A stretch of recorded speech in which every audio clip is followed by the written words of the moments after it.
Besides all of that, there is new equipment gear. The Spooky Coat, Steps of Reckoning, Ghastly Cane, and the Eerie Lantern. I feel like each item was pretty much designed for a specific player base, if you will. And I'll touch in that in a bit, but there are two items that I would consider high tier. And that's the last two, the Eerie Lantern and the Ghastly Cane. Ghastly Cane, first of all, pretty much became the best in-slot infantry weapon. Unless you count like Champion, like if you count the Champion Blade or something like that, then obviously not. The Champion Blade would be a bit better. But outside of Champion, the Ghastly Cane became the best infantry main hand that you can get. So definitely a top tier item now. And then the Eerie Lantern also became the best infantry offhand. Once again, if you exclude Champion, because Champion is still better. But not by much though. I will say that even if you don't have Champion and you just have these two for your infantry setup, it's still not that much worse than Champion. It might be negligible actually. The only thing though that keeps it from not being as good as Champion is that these are designed specifically for blasts. So you wouldn't really use it for a mix set or in forts just because of the counter boost. You're not going to really use these. But for blasts, these definitely became best in slot for infantry. The Ghastly Cane and the Eerie Lantern for sure. So just something to keep in mind. Also, did I hear a doorbell? I think somebody's at the door, but we'll ignore them. Anyway, the Spooky Coat it's an interesting one because infantry attack and infantry HP is decent. And if you take a look at all the equipment, let me go to infantry attack right quick. Here we go. There is one that's comparable. It's not as good, but it's comparable. And that's the Grimy Plate. So if you look at the stats, the Grimy Plate is actually very comparable. So I would say this is pretty much the quote-unquote free-to-play item of this set. But you already have one that's very comparable, which is the Grimy Plate. But this one, for sure, it's slightly better, like 4% better, which is okay. It's okay. There is also the Winter Parka, but I mean... the Winter Parka... yeah. First of all, it's not free to play, so there's that. But yeah, yeah. If the Winter Parka is better than it, then it's probably not that great.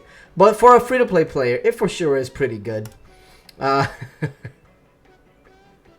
then of course the last item that we're going to go over with is the Steps of Reckoning. This one kind of stumped me because I don't really know where exactly it was trying to fit. Because for infantry, we have so many options already. Storm Tassets, of course. The only downside of Storm Tassets is you need 11 pearls. That's so much. Like, it's so much. But the Dragon's Talon is not that bad. And these drop fairly often, so it's not too terrible. And then, of course, you have the Champion. But I will say this. If you're looking for a cheaper option for infantry, and you want to dedicate your Dragon's Talon for range, for instance, specifically, then the Steps of Reckoning is definitely an option for you. It is definitely more of a medium tier type of item. So if you take a look at the equipment right here, oh, let me go back to it. So the Spooky Coat is pretty much like the free-to-play item out of this whole set. Steps of Reckoning is kind of like the mid-tier item that you could use, but probably a lot of players won't actually use it. And then the Ghastly Cane and the Eerie Lantern are like the top tier items that most rally leads, etc. will be after. So that's how it kind of breaks it down. And I feel like it's fairly similar to the Hood Claw set, because if you look at it, you have the free-to-play option, you have like the mid-tier option, and then you have the two top-tier options that are the Boomerang and the Breastplate. So the last two gear sets, I feel, follow a pattern. One low tier, one mid tier, and two high tier items. So if there's another one that's going to come out, I'm kind of wondering what they're going to do, because Hoodclaw was ranged and cavalry. This one was infantry. Specifically only infantry. So I wonder if they're done. Something to keep in mind. But yeah, what do you guys think? What do you guys think? Let me go over, because somebody said that they think that the new offhand is better than the champion. And I'm going to show you why that's not the case, okay? Although, like I mentioned before, just because it's not better than champion doesn't mean that it'll perform very close to champion. So champion, right? Infantry attack 49%, army defense 28%. Although defense, it just doesn't do too much. But let's just stick with the attack. 49% attack. The new item has 42% attack, and it does have army max HP 14%. It has infantry defense, but let's just take defense out of the equation because they'll pretty much just cancel each other out, right? So essentially what you're saying is the Eerie Lantern has 14% more HP. The Champ has 7% more HP. First of all, 7% attack over 14% HP any day of the week. I think the weighted value is you want 3 HP per 1 attack. That's the usual weighted value, right? So already, like right there, champion is going to outperform it. But there's a second reason why you want the higher attack one. And I'm going to go ahead and show you that right now. When you go over to your familiar, I'll use Bon Appetit for example, right? So when you go over to your familiars, specifically the tier 5 familiars, Holy Terror deals 600% damage based on your initial infantry attack to one of the largest enemy squads when 4% of your troops have fallen.